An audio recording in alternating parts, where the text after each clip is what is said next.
Well, this is one of them, huh? This is going to be one of those episodes. Big Tylenol pre-show episode. But you know what? We're here.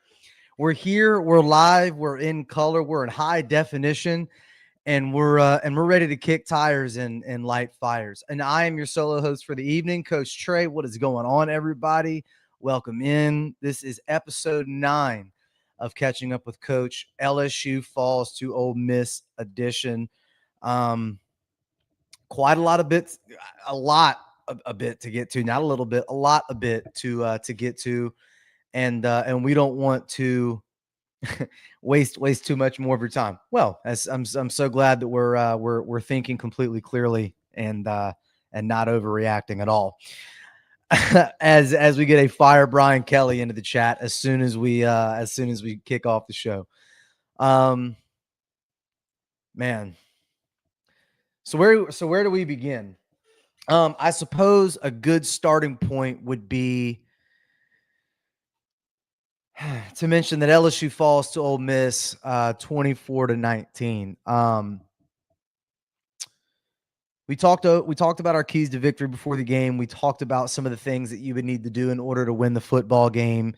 And as it relates to doing those things, it seems as though you were incapable of not only doing those things, but you were incapable of making it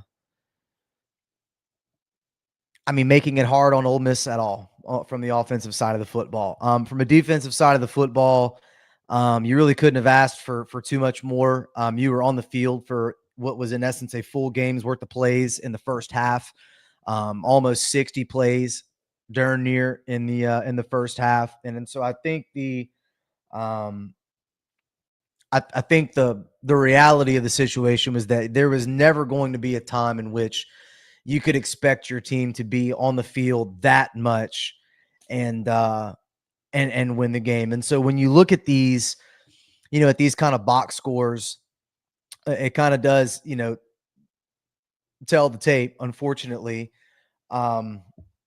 if you look close enough. First downs, they almost doubled you up 28-16. Third down efficiency, 8 of 16 for 50%. You were 2 of 11. Absolutely putrid.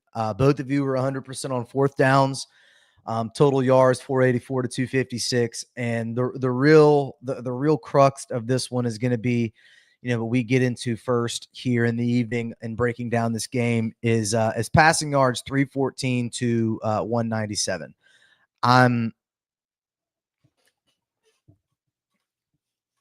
I'm not really sure. I'm not really sure what there is to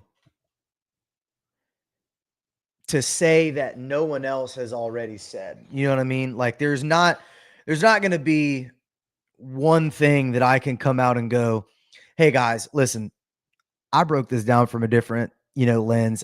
I think everybody's got it wrong. This is the reason why you lost." No. It's actually very obvious why you lost the game. All together now. You can't run the football. It's plagued your team from not even the start of the season. It plagued your team last year. It plagued your team when Jaden Daniels didn't run the ball. Like it's been masked and covered up, and even to the point where you now don't even have the mentality on the offensive line that you need to run the football because you're a finesse offense. You're a finesse pass first offense, and you have zero clue of what it is that you want to do each game. There are ideas and there are game plans each week for you to go, and that's why we always talk about styles make fights, and we talk about styles make fights. We talk about opponents make up playbooks. We talk about scripting the first drive. We talk about scripting the first few plays from out of halftime. We talk about taking the ball first. We talk about taking defense first. There are so many different things that we have talked about that goes into an offensive scheme. But if you cannot be balanced, run and pass, you are going to have a very difficult time moving the football. I don't care who is your quarterback, unless it's Patrick Mahomes. You have to be able to run the football. And I have some breaking news that we don't have a breaking news banner yet, but I have some breaking news. You are not able to overcome that bad of a discrepancy.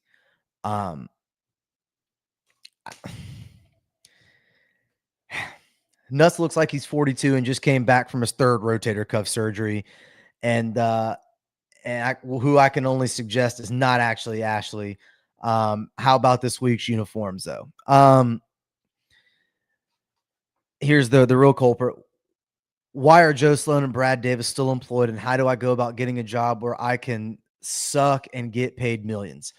We're going to get into all of those things. Thank you guys for firing into the chat. Please stay tuned. We're going to get to all those things. I literally filled up an entire page of notebook paper, but I'm not going to make y'all wait too long to get to those answers. We're going to get to the root of it right now. We're going to talk about Garrett Nussmeier, the talk about it, the scuttlebutt around it, what the people streets know, and what's reality. The reality of the situation is that I don't care what a podium says. I don't care who's at the podium when they say it. Garrett Nussmeier is injured. I am not here to say that I make a living by breaking news. I'm a medical sales rep. I just love college football, and I've lived in Baton Rouge my whole life, and I fire off calls and texts. Garrett Nussmeier is injured. Any licensed medical physician in any, if put it this way, you can be board certified in whatever space of medicine you would like to be certified in. Any medical doctor will say that pain tolerance is a case-by-case basis. And that's a pretty high pain tolerance if he's really that hurt and he's still wanting to play. So from a standpoint of pain tolerance, hats off to you for wanting to play. But you're hurting the team, and we're now losing games because you can't throw the ball 40 yards down the field. I do not want to update my computer right now. Thank you. I do not have anything else to say on whether or not he is hurt. You do not need someone from that wears a polo to tell you what your eyes literally tell you. Okay. If you can't rotate back and fire a football down the field and make it look like you've done it your whole life, you are injured. Let me tell you something else. For those of you that are just joining us in, welcome in to the show. We're about to get fired up. I'm really glad that I put the AC on 65 here right now for the couple hours while I'm home, and fired up the fan because I'm getting hot, because I'm getting pissed off. For those of you that have just now started to watch Garrett Nussmeier play football, please just let me take a brief moment to tell you what is one thing that has never been his issue ever in life, once, ever, not getting the ball there. Like Garrett Nussmeier has had so much of an arm that there are times in which you would watch him, and whenever he was getting recruited, you would watch his tape and the ball would be 5 feet above the receiver's head, and it would just, like, it would take a miraculous catch to come down with the ball because he couldn't help but throw the damn thing that far fast. Like, he's got a big arm. I am a regular person. A 40-yard pass down the field is, for most grown adult men, like a pretty good throw on the beach with a football.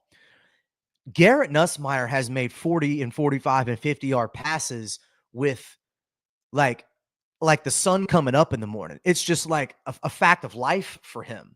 So to watch him struggle to get the ball that far after what we all saw was all of his might, that what else conclusion is there? That is not regression. That is injury. And if you are injured, you must take a seat. We know We know what we're seeing. We're grown adults and can make the decisions for ourselves.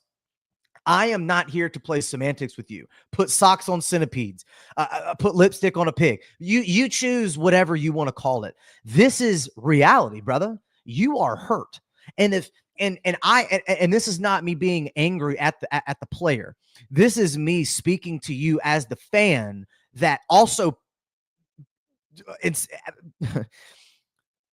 financially and emotionally am invested in this. We deserve to watch you be your best, and you owe it to yourself to be your best. You have waited your time to be the starting quarterback of this university. We love you for that. We do not fault you for being hurt, but we can fault you if you're just not being honest about it and you're now costing the team offensively.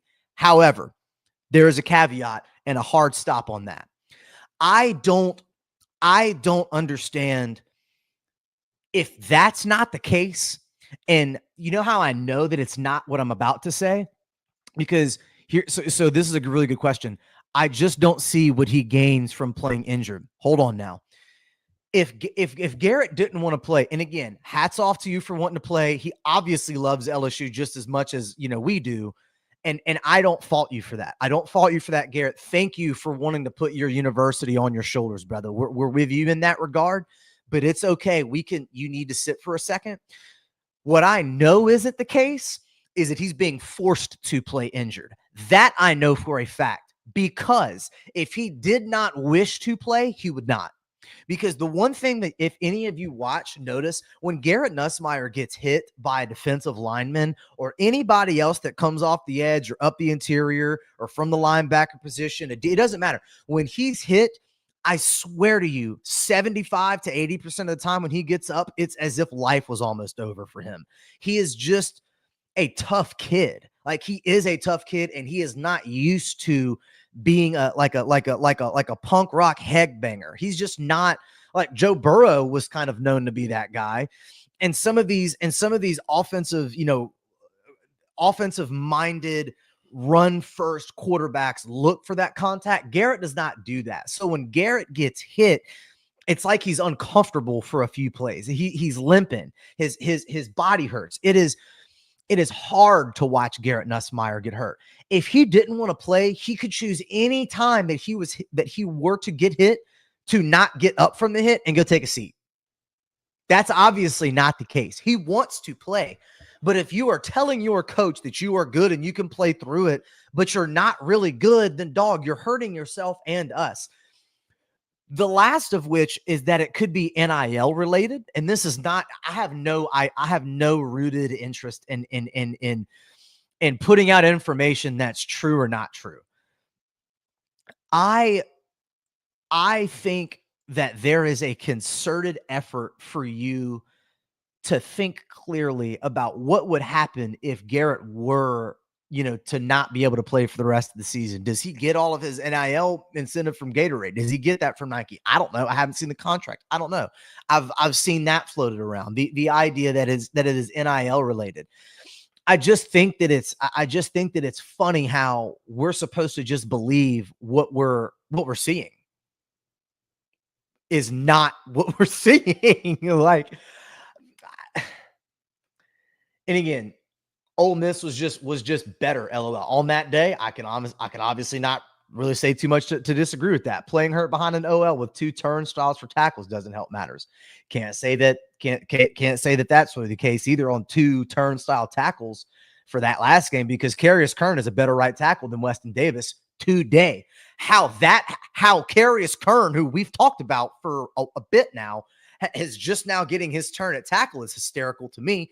So I'm now jumping off the Garrett Nussmeier thing. I think there's obviously something there. I think it is time for you to just take a step back and allow Michael Van Buren his reps, get right, get healthy. And if we need you, put the helmet on and go lead us to victory 18, because I think you should be able to beat South Carolina with Michael Van Buren. There is a reason why I am scared to death of Lenore Sellers.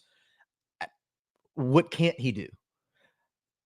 But you should be able to corral that like you corralled an Ole Miss team that was averaging over double what they scored this weekend. You kept them to 24 points, and your team had, in essence, 2 games worth of plays on the defensive side of the football. You held them to 24 points, and you gave them points. West Weeks, you gave them the drive to continue to go 3rd and 20 in the shadows of the goalpost, and you give up a penalty. Like, you just decide to shove Trinidad Shambles to the ground. That is your fault. That is discipline. That is being an idiot in the moment. It's a smart, savvy 27-year-old football player who has put good snaps on film for you, makes a mental mistake. That's being an idiot in the moment. We're all imperfect in his eyes. But could I maybe ask you to be a little bit more perfect on 3rd and 20 in the shadow of their own goalpost? Is that fair to ask? I think so. So let me get off of Garrett for a second. Just bear with me, everybody. If we get off of Garrett for just one whole second and then look at the offensive line and the play calling, what is the one thing that Brad Davis has done since he's been here since 2021? Anybody? He's always recruited, right? He's got fellas here. Like, he's got them. It's good enough to get good players here. It's something else entirely to teach them. And I am not of the belief that there is any one thing that is the root of the issue, other than they are not consuming your message. We did this with Matt House on the defensive side of the football and said the message that you are not getting through to them. They're not understanding. They don't know what they're doing. It's clear that they don't know what they're doing.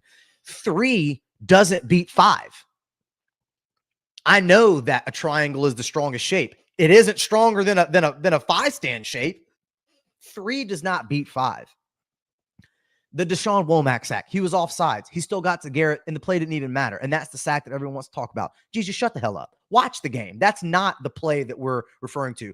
We're referring to, like, 3rd and 11 and 2nd and 4 and 2nd and 8 when you can't run the ball. And then when you do run the ball, the other person, who we're going to talk about here in just a second, Joe Sloan, does not stay committed to the run. So there is not help for Garrett, who is struggling, because I can guarantee you, if you were running the football, he would look better. Every quarterback in the history of time and creation and earth has looked good when you can run the football. And what can you not do right now? Run the football. And it ain't all because of Garrett, and it ain't because Caleb Jackson can't hit holes. It's a bevy of those things, but it's because your offensive line doesn't know what they're doing. I am not an offensive lineman. I am in no way. Do you see me? I'm not an offensive lineman, but I can tell you that they don't know what they're doing. I've been confused at my job before. It looks a lot like that. It is beyond me how we can be this confused on simple block the guy in front of you schemes. And it's not that easy. And I don't mean to cast dispersions as if I know the answer to everything. But 3 and 5 means that you should win 95% of the time. Period, point blank. Let's get to some of these comments. South Carolina's offense has been kind of ass, even with Lenore Sellers. Tyler says that Brad has sucked. And Sean has let us know that didn't Kelly admit that he had to teach them a 3-point stance personally? I will candidly say that I don't recall that. My other point of emphasis that I would like to talk about pertained to the Brian Kelly thing is that what are the 2 things, if you guys want to answer this into the chat, what are the 2 types of players that Brian Keith Kelly has put into the Sunday game? What 2 positions is Brian Keith Kelly known for putting into the NFL? Tight ends and their neighbor, offensive linemen. So if you are an offensive line, well, running back is a fair guess. If you're having this much trouble with teaching regular things, where is the instruction from Brian Kelly to help? And I know you don't want to micromanage your people, because that's the way you get trust taken away from you. But if you're willing to go ahead and grab a play sheet against Florida last year, and then for the rest of the season your offense looks better, why are you and he may already be, and I hope that he's not already doing it and they still look this bad, because that would be even worse. But then why would you not be willing to go and walk up to his office and go, Brad, let me talk to you. Hey man, listen, I love you. I care about you. I care about this university and I want to win. I haven't won a national championship yet, and I'd like to. Do you think we could, I don't want to say this too loud. Do you think that we could run for like 3 or 4 yards a carry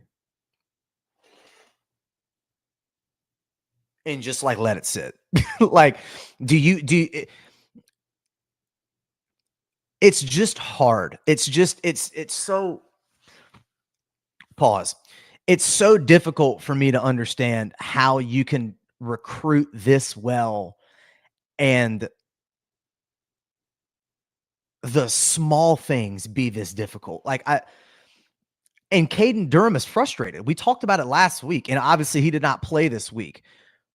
And he's frustrated because of he's not seeing the gap open up. And it's not like there's nowhere for him to run, because we already said that he should have even-handed blame in that, as Caden should have, in that when the hole is there, pause, he's not running through it. He's not running to the daylight like he was last year. And I think that's because he's thinking too much. He's too upset about it. So let's like take it from the top, from like where we started 22 minutes ago to where we are now. You got a quarterback that's obviously not right. Okay. You got a quarterback that's obviously not right. Can't throw the deep ball. If any of the deep balls connect, the game is already won. Despite everything else, the game is already won. You could go to DJ Pickett. You could go to, he didn't have to interfere with him. He didn't even have to touch him. He just had to stop, plant, catch the ball, and run the other way. You didn't have to interfere, but you did. Any issue that you want to look at, and the game could be won, but these issues would still be masked. So you've got a quarterback that's not right. You have an offensive coordinator that doesn't want to stay consistent and has no identity of what he wants to do, run and pass. You have an offensive line coach that can't obviously administer the direction of what you want your room to do, and then a head coach that doesn't that's not like instituting himself in the matter and demanding that there be a change.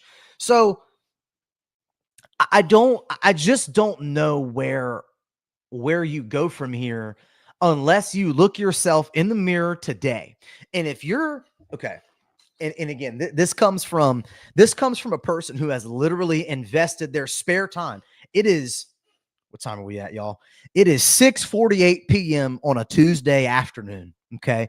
Worked all day, and I come home to think about putting on a show, to think about talking points for a team. If I don't care, who do?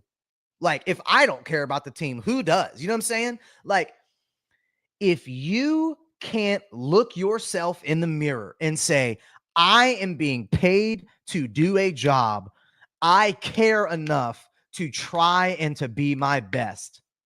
If you can't do that, then you have a 8-4 football team. If your job as an LSU football player is to care and to do your best, if you're not willing to do that, then you have an 8-4 football team.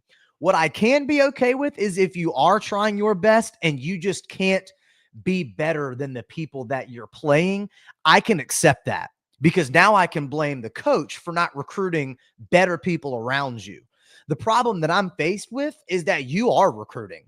You are investing in NIL and the transfer portal. You are investing in your talent. You are growing up. Like, you've got defensive line and offensive line. You're recruited players that are playing for you, and you still, on the offensive line, suck, dude.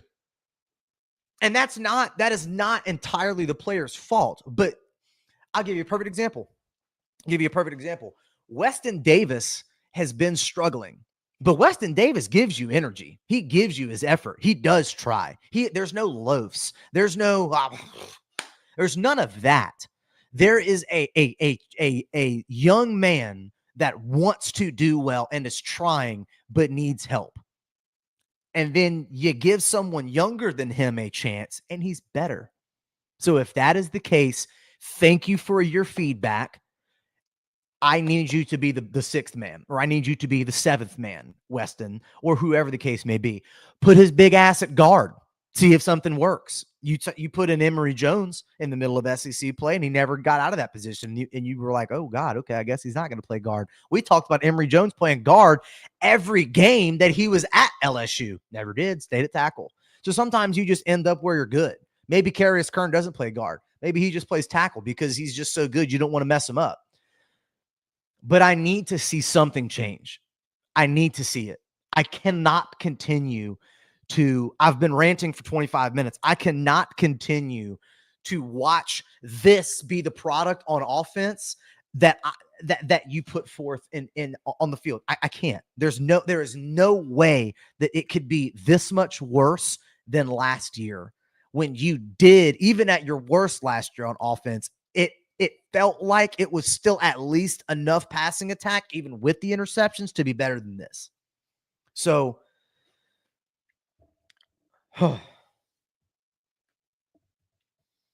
Kelly just glares on the sideline and complains and slams his fast fist on the table at press conferences.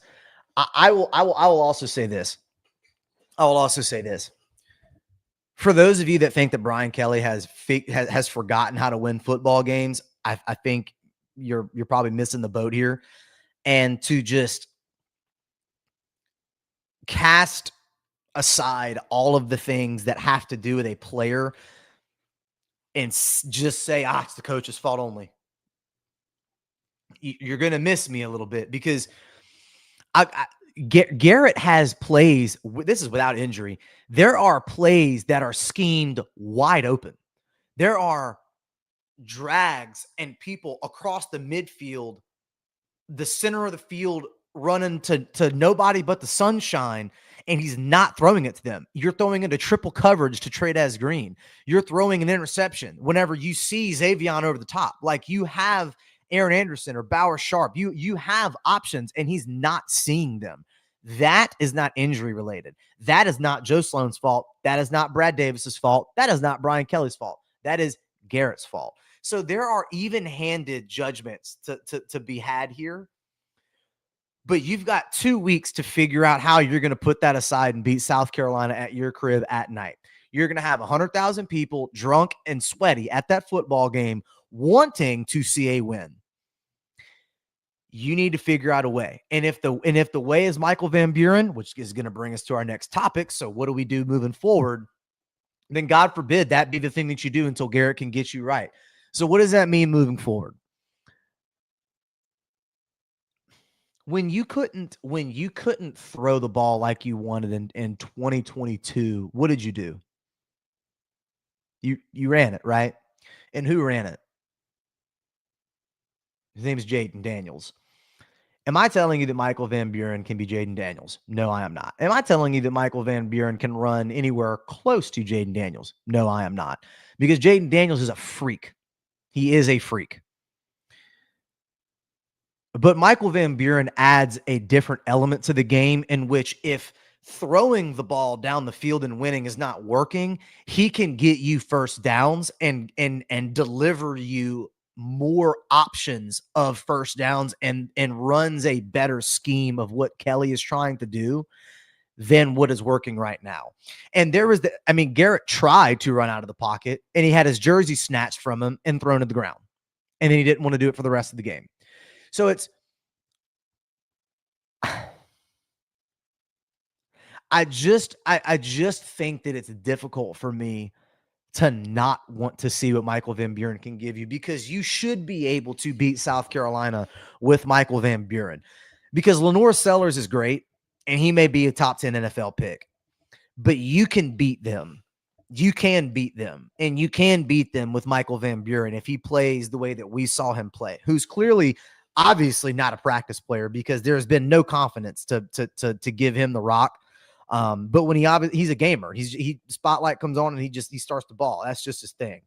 I think that there is a sincere effort this week to get Garrett right and to get Michael Van Buren reps. I truthfully think that that's happening. I'm not telling you I know something that you don't.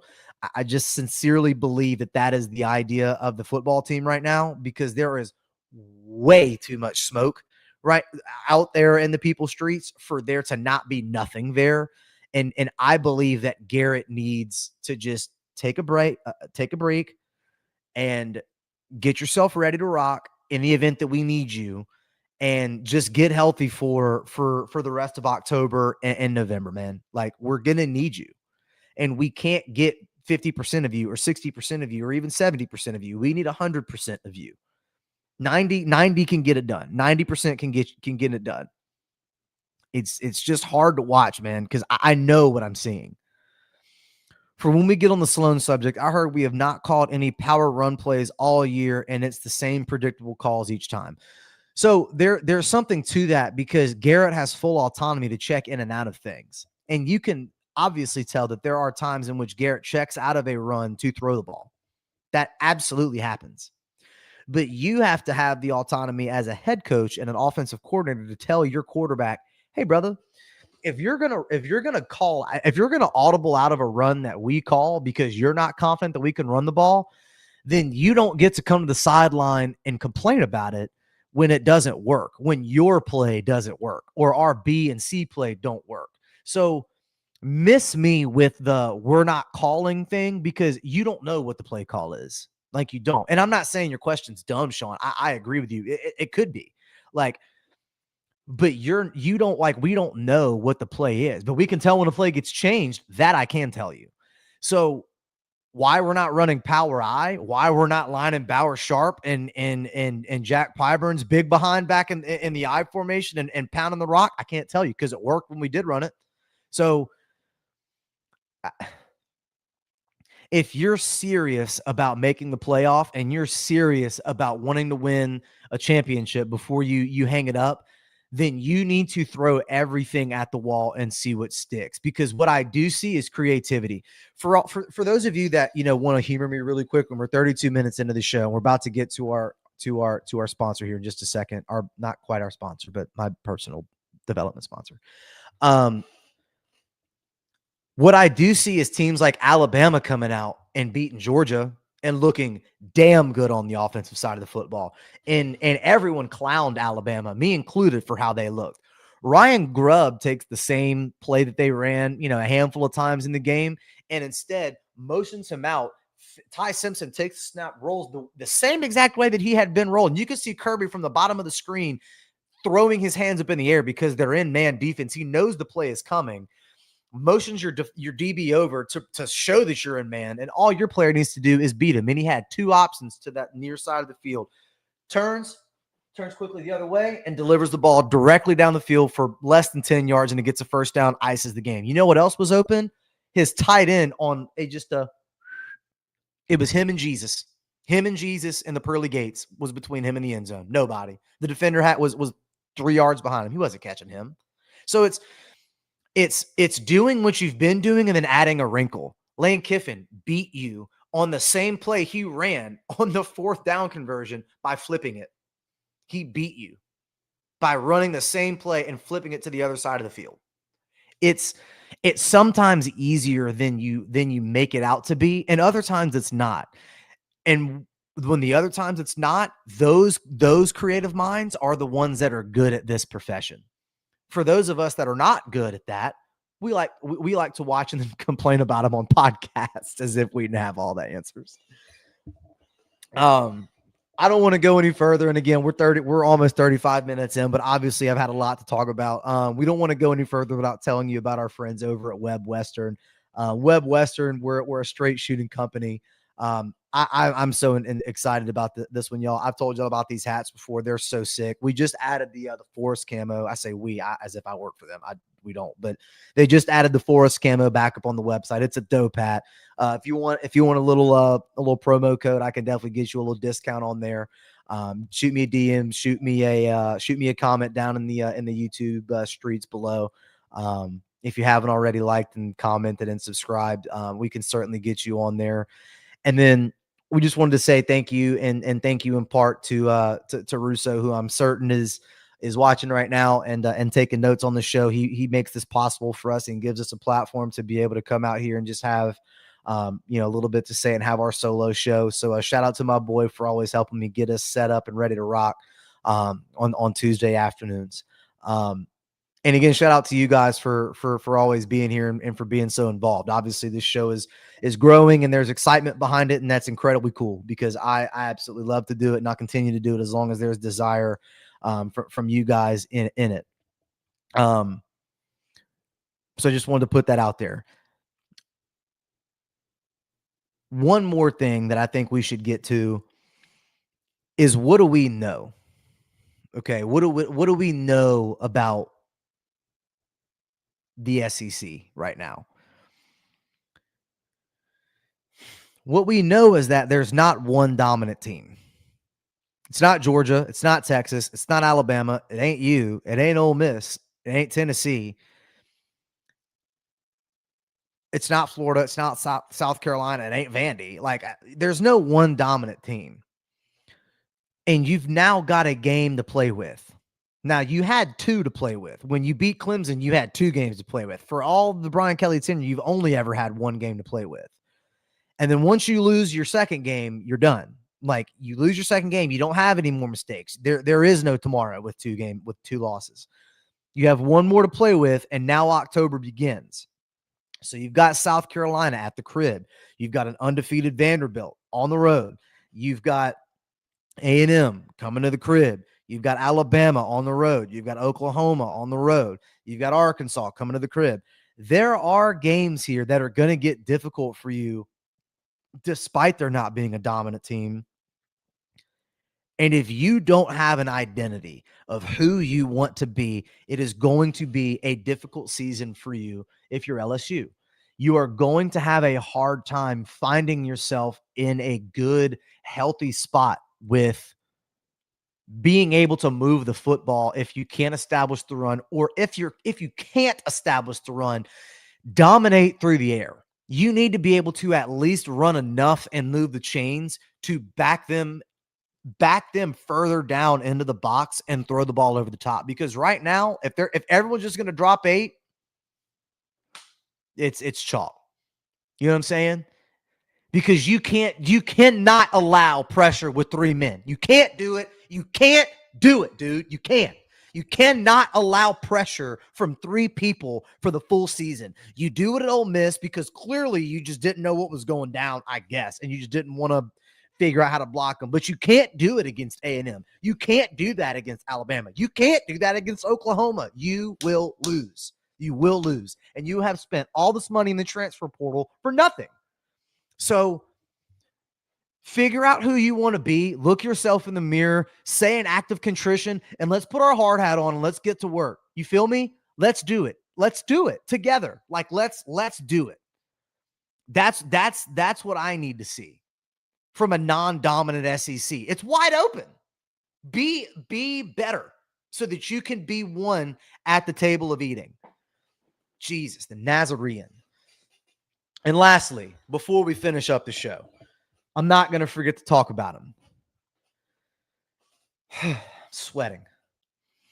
The LSU defense is not the reason why you lost the game. And for anybody that thinks that the reason why you lost the game has anything to do with the defense, you're an idiot and you've never played football and you have absolutely no idea what you're talking about. And your opinion in the groups of people that you talk to, people make fun of you when you're not around.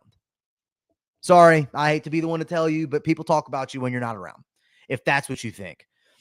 You had a basically full game of plays as the defense at halftime. Your defense was exhausted. Granted, you were out-schemed.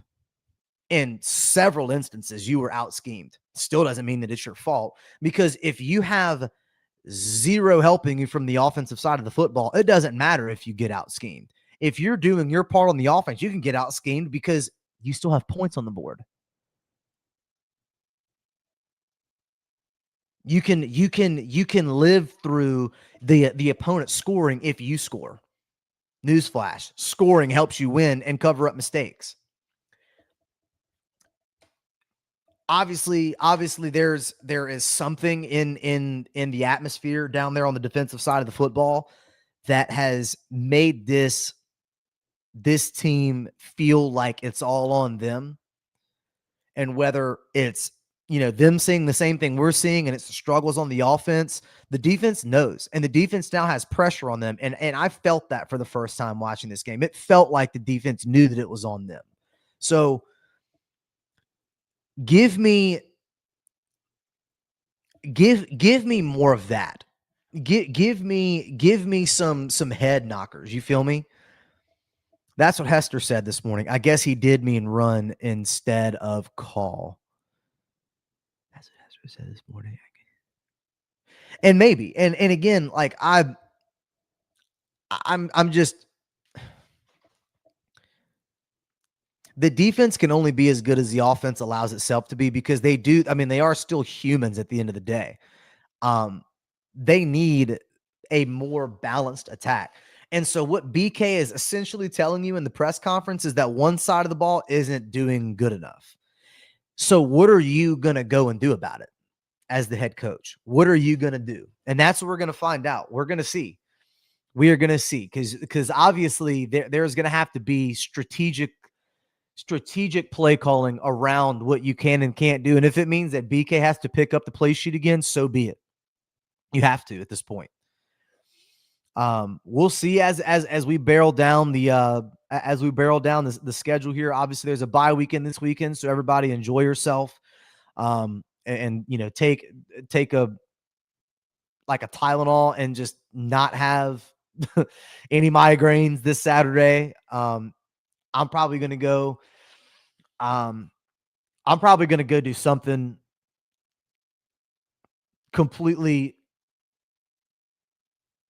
polar opposite to watching college football in the morning. My sincere hope is to take it easy Saturday night, maybe watch some other games, maybe go and do some work at my lease this weekend, get out in the woods and kind of get away for a few hours and do some hard work, and not try to think about why we can't run the football consistently, or get the right back that's giving you life consistently.